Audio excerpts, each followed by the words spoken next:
그 후에 예수께서 디베랴 호수에서 또 제자들에게 자기를 나타내셨으니 나타내신 일은 이러하니라.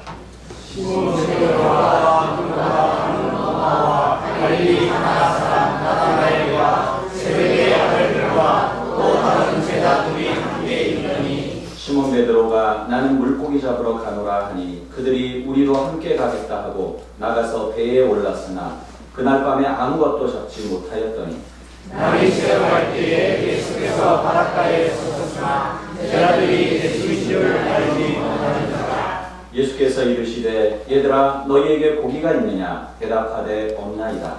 이르시되 그물을 왜 오른쪽에 두느냐 그리하면 잡으리라 하시니 이에 제자들이 물고기가 그물을 쏘더라.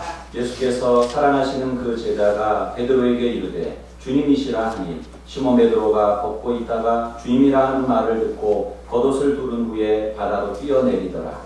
다른 제자들은 육지에서 그와 물과 오식한 준비로 작은 배를 타고 물고기는 그 물을 들고 와서 육지에 올라보니 숯불이 있는데 그 위에 생선이 놓였고 떡도 있더라. 예수께서 이르시되 지금 잡은 생선을 좀 가져오라 하시니 시몬 베드로가 올라가서 그물을 육지에 끌어올리니 가득히 찬 큰 물고기가 153마리라.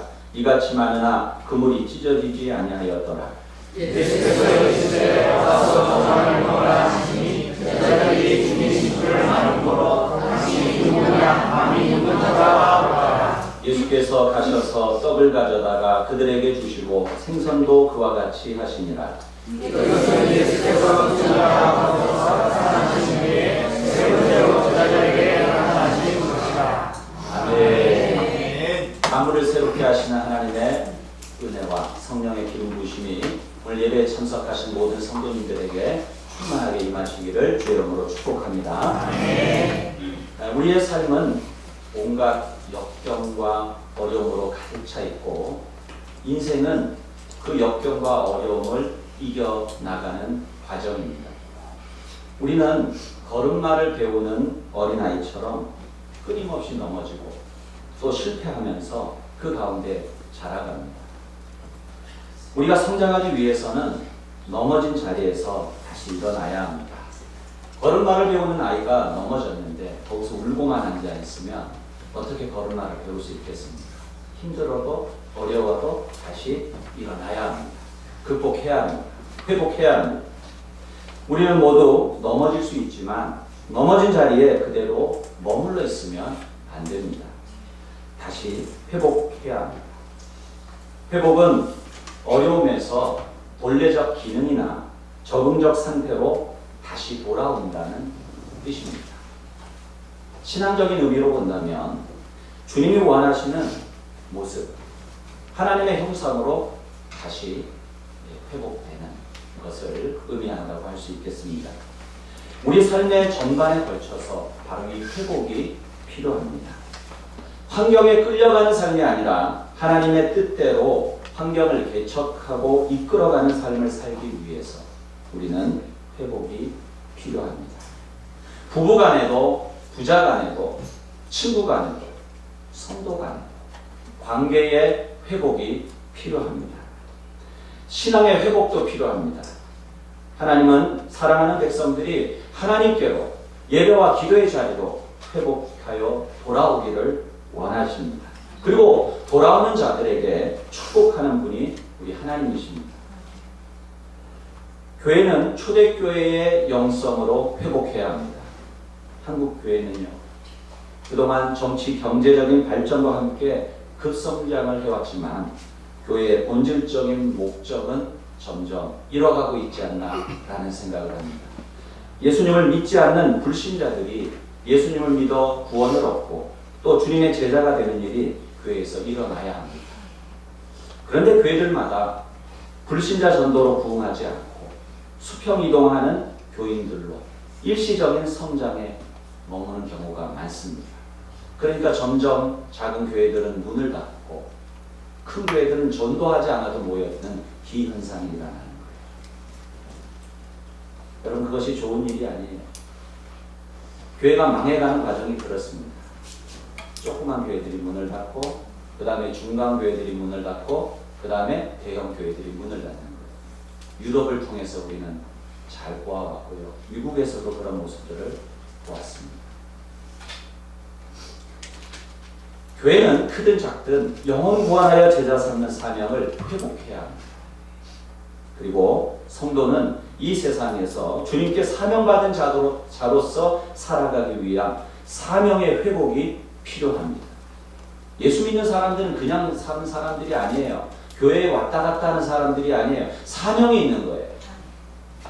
그 사명이 없다고 한다면 이 땅을 살아갈 이유가 없는 거예요. 사명이 있기 때문에 살라고 주님이 생명을 주신 것입니다. 오늘 본문에 나오는 예수님의 제자들도 지속적으로 사명을 감당하지 못했습니다. 그들은 예수님 곁에서 수많은 기적들을 경험하였고 생명의 말씀을 들었고 전도여행 가서 귀신을 쫓아내고 복음을 전했던 사람들입니다. 그러나 예수님이 십자가에 달려 죽으실 때에 모두 다 떠나버리고 지금은 낭망하여서 각자의 집으로 돌아가는 거예요. 베드로는 다 예수님을 버리더라도 나만은 주님을 버리지 않겠습니다 라고 호언장담을 했어요. 그러나 예수님이 말씀하신 대로 결국 그는 대제사장의 어린 종 앞에서 예수님을 3번이나 부인하고 저주까지 하게 됩니다. 부활하신 주님은 이제 두려움에 떨면서 모여있는 제자들을 찾아가서 그들을 회복시키시기를 원하셨습니다. 그들을 찾아가 주셨어요. 한 번이 아니에요. 그 자리에 도마가 없었죠. 내 눈으로 그리고 내 손으로 예수님의 그 손에 못자국을 만져보고 허리에 천자국을 만져보기 전에 내가 못 믿는다. 그 제자를 하나님 회복시켜주기 위해서 예수님은 부활하신 주님 2번째로 제자들이 모여있는 그곳으로 찾아가 주셨습니다. 이쯤 하면 제자들이 회복되어서 다시 주신 그 사명 붙들고 일어서야 될 것 같은데 오늘 본문에 보니까 그 제자들은 예전에 살던 자기 집으로 다시 돌아가 버렸어요. 사명으로 살아야 할 성도가 사명을 잃고 살아가면 잘 될까요? 잘 된다 한들 그것이 축복일까요?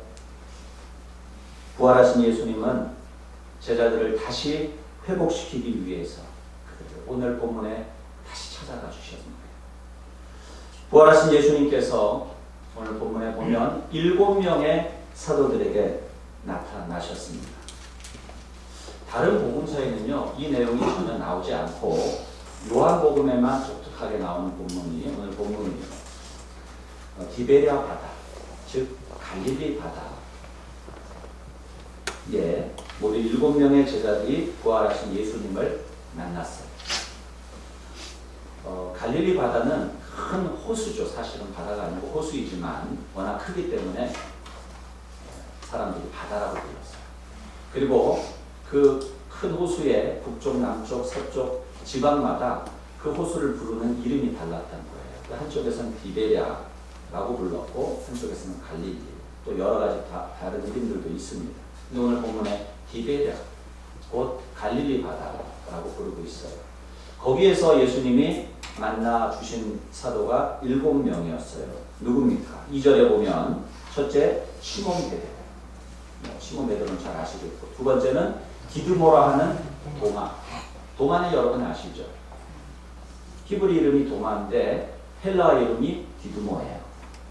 같은 한 사람을 말하고 있고요. 둘 다 쌍둥이라는 뜻입니다. 그러니까 도마가 쌍둥이였다라는 것을 알 수가 있습니다. 그 다음에 세 번째는 갈릴리 가나 사람 나다나엘. 네 번째는 세베대의 아들들. 이 세베대의 아들들은 누굽니까? 예수님의 12제자 가운데 야고보와 요한. 예수님과는 사촌관계에 있는 그 제자들을 의미해요. 그런데 이 세베대의 아들들, 특별히 요한은 이 요한복음의 저자이기도 합니다. 그는 평생 주님을 섬기고 늙어서 죽은 유일한 예수님의 제자죠.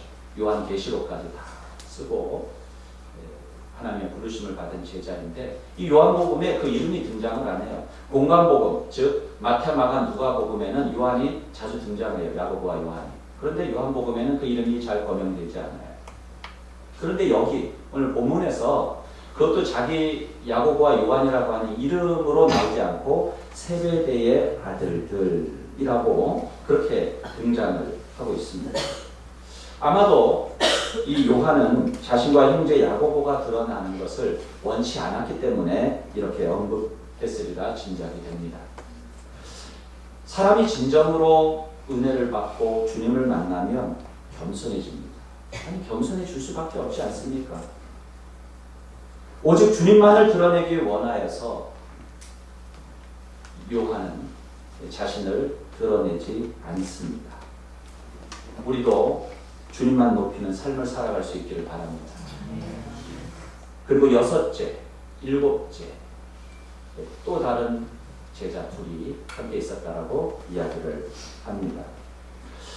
어쨌든 이 7명이라고 하는 것만 확실하지 이 2명의 제자에는 이름도 나오지 않고 또 나머지 다른 사도들은 어디에 있는지 왜 없는지에 대한 이야기도 전혀 성경에는 나와 있지 않습니다. 다만 학자들은 제자의 수가 완전 숫자인 7이라고 하는 것을 통해서 완전한 공동체의 시작을 의미한다. 이 갈릴리에서부터 예수님은 완전한 신앙 공동체를 시작하셨다. 이렇게 해석들을 합니다. 제자들의 삶의 근거지. 이 갈릴리 바다에서 한 신앙 공동체가 시작이 된 것입니다. 오늘 본문에는 또 하나의 이상한 것이 있어요. 분명히 이 제자들은 부활하신 예수님을 이미 2번씩이나 만났잖아요. 부활하신 주님이 부활하셔서 2번이나 그들이 모여있는 곳으로 찾아가셨어요. 부활하신 첫날 다락방에 숨어 있었던 그들을 찾아갔고 또 8일 후에 그 자리에 없었던 도마를 위해서 또 한 번 더 찾아갔고 더군다나 이 제자들은요 예수님과 3년 혹은 3년 반을 함께 따라다니면서 말씀을 들었고 함께 먹고 마셨고 예수님의 행하시는 모든 것들을 보고 들었어요. 그러면 예수님이 멀리서 와도 금방 알지 않습니까? 여러분 어둑어둑해도요 부모님들 우리 자녀들 여러분 보시면 금방 압니까 모릅니까? 알죠. 딱 보면 알죠. 슬쩍만 봐도 알죠. 그런데 제자들이요 사절에 보면 날이 새어 갈 때에 그랬어요. 날이 어두울 때가 아니에요. 그러니까 동이 텄어요. 그러면 저쯤 있으면 금방 알아봐야 되는데 제자들이 예수님인 줄 알지 못했다라고 말씀하고 있다는 거예요. 어두워서 알아보지 못한 게 아니에요. 어떻게 제자들이 그렇게 예수님 사랑하고 존경한다고 하면서 예수님과 동고동락했음에도 불구하고 또 이미 부활하신 주님을 2번이나 만났는데도 왜 예수님을 알아보지 못했는가 하는 거예요. 이렇게 자신을 알아보지 못하는 답답한 제자들에게 예수님은 먼저 말을 걸어 보십니다. 5절을 보면 얘들아 너희에게 고기가 있느냐? 그들이 없나이다. 6절에서 그물을 배 오른편에 던지라. 그리하면 잡으리라. 예수님 말씀하세요. 그 목소리를 듣고 제자들이 순종을 합니다. 그래서 오른편에 그물을 던졌더니 밤새도록 한 마리도 잡지 못했던 그물에 고기가 너무 많아서 그물을 끌어올릴 수 없을 정도로 물고기가 잡힌 겁니다. 그제서야 예수의 사랑하시는 제자, 곧 요한을 의미합니다. 그 요한이 베드로에게 저분이 주님이시다 알아보고 이야기를 한 거예요. 그 말을 들은 베드로, 우리의 베드로, 행동대장 베드로, 성격 급한 베드로가 어떻게 합니까? 대충 옷을 걸쳐 입고는 물에서 바로 뛰어들어요. 보통 우리 같으면 어떻게 합니까? 배를 최대한 입주로 가까이 해서 옷이 안 젖게 또 안전하게 그렇게 갈 텐데 베드로는 그냥 그 자리에서 바로 뛰어듭니다. 첨벙 수영을 해서 예수님께 달려가는 거예요. 그게 베드로죠. 자, 그렇다면 두 번씩이나 부활하신 예수님을 만났던 그 제자들이 여기서 왜 예수님을 알아보지 못했을까? 이런 의문을 가지게 돼요. 그리고 이 사실을 우리가 어떻게 받아들여야 될까 하는 거예요. 결국 그 제자들은 예수님께서 다시 한번 기적을 행하시는 것을 보고서야 주님이심을 알아본 셈입니다. 그러니까 사람들이 눈으로 본다는 것, 귀로 듣는다는 것이 얼마나 부정확할 수 있는가. 우리는 얼마나 내가 듣고 싶은 소리만 듣고 보고 싶은 것만 보는가 하는 것을 여기서 알 수가 있어요. 내 눈으로 똑똑히 봤어, 내 귀로 똑똑히 들었어라고 말하지만 우리는 선별적이고 선택적인 경청과 그러한 시야로 바라본다는 것을 알 수가 있어요. 그래서 오해가 생기는 거예요. 그래서 의사소통이 안 되는 거예요. 다른 사람 탓할 게 없어요. 내 눈이 잘못됐고 내 귀가 제한적이라는 것을 알 필요가 있어요. 전에도 한번 말씀드렸지만 콜럼버스가 범선을 타고 아메리카 대륙을 발견했어요. 어떤 곳인지 모르니까 여러 날을 탐색을 하면서 그 큰 범선이 바다 위에 떠 있었습니다. 그런데 매일매일 그 지역의 출장에 나와서 바다를 바라보는데 그 큰 범선이 눈에 안 보여요. 왜냐하면 경험칙적으로 그렇게 큰 배를 본 적이 없기 때문에 추장 입장에서는 그렇게 큰 배가 있을 것이라는 상상조차 못하는 거예요. 그러니까 그 큰 배가 파도로 보이는 거예요. 배가 아니라 그냥 파도로 보이는 거예요. 안 보이는 거예요. 그게 어떻게 안 보일 수 있습니까? 큰 배가. 그러니까 안 보여요. 몇 날이 지나서야 겨우 어렴풋이 저게 뭐지? 보이기 시작하는 거예요. 그 추장만 그런 게 아니에요. 여러분, 우리가 신앙생활을 한다고 하는데요, 교회만 들락날락할 수 있어요. 믿음이 없습니다. 우리가 신앙생활이라고 말하잖아요. 신앙이 뭡니까? 믿는 거예요. 믿음이 없이는 하나님을 기쁘시게 못하나니 하나님께 나아가는 자는 반드시 그가 계신 것과 하나님이 계십니까? 하나님 눈에 보이세요? 믿는 거예요. 그가 자기를 찾는 자들에게 상 주시니 이심을 믿어야 할지니라. 그게 신앙생활이에요. 믿기로 작정하면 보이고 들리기 시작해요. 믿음은 바라는 것들의 실상이요 보이지 않는 것들의 증거다. 아직 오지 않았어요. 그러나 믿음의 눈을 열면 보이는 거예요. 그게 비전이에요. 하나님의 사람들이 왜 기적 같은 일들을 일으켜낼 수 있습니까? 믿음이 있기 때문이에요. 믿음으로 하나님의 말씀을 듣고 믿음으로 하나님의 말씀에 순종하고 믿음으로 주님이 가신 그 길, 주님이 행하신 그 일에 동역하니까 하나님의 역사와 기적이 일어나는 거예요. 그런데 왜 우리는 듣지 못합니까? 왜 우리는 보지 못합니까? 왜 하나님 나에게 음성을 들려주시지 않나요? 왜 하나님 나에게 보여주시지 않나요? 그게 아니에요. 내가 있어서 내 안에 있는 우리가 신앙생활을 오래 했다고 하면서도 우리가 보고 싶은 것만 보고 듣고 싶은 것만 듣기 때문에 주님을 보아도 보지 못하고 주님의 말씀을 들어도 듣지 못하는 거예요. 얼마나 수많은 하나님의 말씀들이 선포되고 있습니까? 내 삶의 변화가 일어나고 있습니까? 내가 주님의 음성으로 듣고 있습니까? 내가 주님을 따라가고 있습니까? 내 생각, 내 주장, 내 경험, 내 방법만 고집할 때 주님을 보지 못하고 그 음성을 듣지 못하는 것입니다. 그래서 주님 우리에게 말씀하시는 거예요. 누구든지 나를 따라오려거든 자기를 부인하고 자기를 부인하고 자기를 부인하고 자기 십자가를 지고 나를 따를 것이다. 자기 부인이 안 되는 거예요. 셀프 디나이얼, 나를 부인해야 돼요. 내 생각, 내 방법, 내 경험, 내 자존심 그걸 내려놔야 돼요. 그래야 주님의 음성이 들리기 시작해요. 그래야 주님이 지금 일하고 계신 것이 보이기 시작하는 거예요. 내 일이 아니에요. 하나님의 일을 하는 거예요. 그런데 왜 소리가 나죠?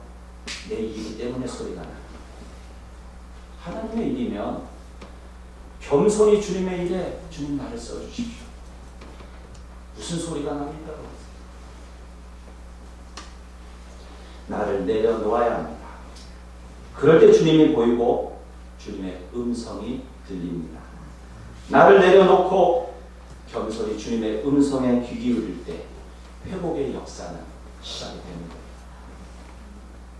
제자들이 배를 돌려서 예수님이 계신 무트로 이제 나오게 됩니다. 그런데 보니까 예수님께서 이미 숯불을 피워놓으시고 거기에 생선 그리고 떡도 올려놓고 굽고 계신 거예요. 예수님께서 제자들에게 지금 잡은 생선을 좀 가져와라 말씀하십니다. 시몬 베드로가 배에 올라가서 그물을 땅에 끌어옵니다. 그리고 그물 안에 봤더니 큰 고기가 153마리나 있다는 거예요. 이것도 좀 재미있습니다. 여러분 어부가 그물을 던져서 물고기를 잡았는데 몇 마리인지 셉니까? 보통 안 그러지 않습니까? 물론 낚시해서 낚시꾼들이 오늘 몇 마리 잡았어 그럴 수는 있겠죠. 근데 투망을 던지고 그물을 던진 다음에 오늘 몇 마리 잡았나 안 세거든요. 근데 어쨌든 오늘 본문에 153마리. 여러분 모나미 볼펜 아시죠? 거기 보면 153이라고 적혀 있는데 그게 이거예요. 예. 하나님의 은혜로 그 어려운 가운데서 대박이 났죠. 모나미 볼펜. 하나님의 은혜입니다. 어쨌든 153, 153마리라고 하는 것을 성경이 왜 기록하고 있을까라는 생각이 좀 듭니다. 여러분 그런 의문 안 가져보셨습니까? 성경을 읽어보면요 참 의문거리가 많아요. 그런데 그 포인트가 참 하나님 주시는 은혜가 많은 경우가 있는 것 같아요. 아무래도 이 숫자는 어떤 뭐 실제적인 숫자보다도 이 숫자가 가지는 상징적인 의미가 있겠다라는 생각이 들어서 제가 주석서들을 많이 찾아보았습니다. 여기에는 크게 세 가지로 좀 의미를 압축할 수 있겠더라고요. 하나는 이 숫자는 사도들에 의해서 낚인 사람들의 총회예요. 그렇게 나왔습니다. 낚였다라고 하는 표현이 어떻게 느껴지실지 모르겠는데 나쁜 의미가 아닙니다. 오늘 본문에 나온 사건과 비슷한 사건이 누가복음 5장에도 나옵니다. 예수님께서 베드로를 부르시죠. 그때 깊은 데로 가서 그물을 내리라 말씀하시고 베드로가 그물을 던졌더니 그물이 찢어질 정도로 물고기가 잡히죠. 그 사건 속에서 사도 베드로는 예수님 앞에 엎드리면서 주여 나를 떠나소서 나는 죄인이로소이다 라고 고백을 하며 주님이 부르시는 그 사명에 엎드리고 거기에 보면은 누가복음 5장 10절에 보면은요 주님이 그렇게 말씀하세요. 후반절에 두려워하지 말아라. 이제부터 너는 사람을 낚을 것이다. 여기 낚는다는 말이 나와요. 다른 말로 하면 사람을 낚는 어부가 되게 할 것이다. 그래서 153마리는 이 사도들을 통해서 구원된 사도들이 사람들을 낚는 어부, 곧 전도하는 그 사명을 감당하게 될 것이고 그 구원받는 자들에 대한 상징적인 숫자다. 이렇게 말하는 그런 학자들이 있습니다. 두 번째는요. 153마리라고 하는 숫자는 디베랴 바닷속에 있는 어종들. 그 어종들이 153종이나 되는데 그 물고기들을 다 한 마리씩 주님이 기적적으로 잡게 해주신 것이다. 이렇게 해석을 하고 이것은 마치 노아가 방주를 만들고 그 방주에 모든 동물들 한 쌍씩, 암수 한 쌍씩을 다 들여보내잖아요. 그래서 구원을 하는 그런 이야기가 나오는데 그것처럼 이 물고기의 종류는 열방 가운데 있는 열방, 민족들을 상징하는 거예요. 그래서 결국 이 제자들의 공동체가 열방을 구원하는 선교적 공동체로 하나님께서 만들어 주신 거다. 그것을 상징한다. 라고 말씀하시는 학자들도 있습니다. 세 번째는 153이라고 하는 숫자가요. 여러분 1부터 17까지 그러니까 1 더하기 2 더하기 3 더하기 10 더하기 마지막 17까지 집에 가서 한번 해보세요. 다 더하면 153이 나옵니다. 몸 있는 사람도 꼭 있습니다. 집에 가서 꼭 해보실 거예요. 153이 맞습니다. 153이 나와요. 그리고 마지막 숫자 17이라고 하는 것은 10 더하기 7이에요. 7은 완전 숫자고요. 10은 완결 숫자예요. 그래서 그물 안에 물고기 153마리가 들어있다라고 하는 것은 교회 안에 하나님의 백성이 완전하고 구원받는 하나님의 백성의 수가 완전하고 또 완결되게 찰 것이다. 그러니까 하나님이 구원받을 사람들은 다 그 교회를 통해서 다 구원하신다는 것이다. 그리고 그렇게 많은 사람이 몰려든다 해도 그물이 어떻게 되었다고요? 찢어지지 않았다. 그것은 하나님이 그들을 하나로 남아있게 할 것이고 구원받는 공동체로 하나님이 이끌어 가실 것이다.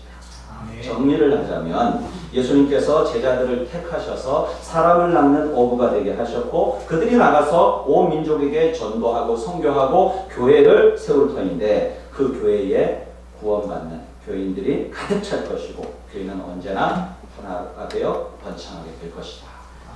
이렇게 한번 제가 정리해 보았습니다. 사랑하는 성도 여러분, 이 세 가지 해석이 다 그럴 수 있고 은혜가 되는 부분들이 있습니다. 그런데 이 말씀을 묵상하면서 저는 한편으로는 너무 자기적이다 이런 마음, 제가 은혜가 부족한 거지 좀 자기적이다라는 생각이 들었어요. 이 사건에 그 이상의 깊고 분명한 의미 혹은 주님이 주시는 메시지가 있지 않는가라는 생각이 들었습니다. 그리고 정말 주님이 주시고자 하시는 메시지, 정말 중요한 의미는 뭘까? 계속 이 말씀을 묵상하면서 이 잡힌 물고기의 숫자보다 더 중요한 의미, 그것은 부활하신 주님이 제자들의 삶의 현장, 그 153마리의 물고기가 잡힌 그 현장, 그들의 일상으로 가셔서 그들을 만나 주셨다는 사실. 우리가 정말 깨달아야 될 것은 주님이 그들의 삶의 현장에서 만나 주셨다는 것. 마가복음과 누가복음에 의하면 제자들이 부활하신 예수님을 만난 장소는 전부 다 예루살렘입니다. 예루살렘. 유대 지방이에요. 오늘 믿음의 삶에서 함께 나누겠지만 이스라엘 지도를 보면요, 북부, 중부, 남부로 나눌 수가 있어요. 북부는 갈릴리 지방, 중부는 사마리아 지방, 남부는 유다 지방. 그 유다 지방에 예루살렘이 있는 거예요. 그런데 제자들은 어디 출신이에요? 대부분이 갈릴리 북부 출신이라고. 내래 북에서 왔슈. 뭐 그런 거예요. 그런데 남에서 사람 왜 제자들이 거기 있어요? 예루살렘 성전이 거기 있으니까. 그러나 뭔가 제자들과 맞지 않아요. 매칭이 되질 않아요.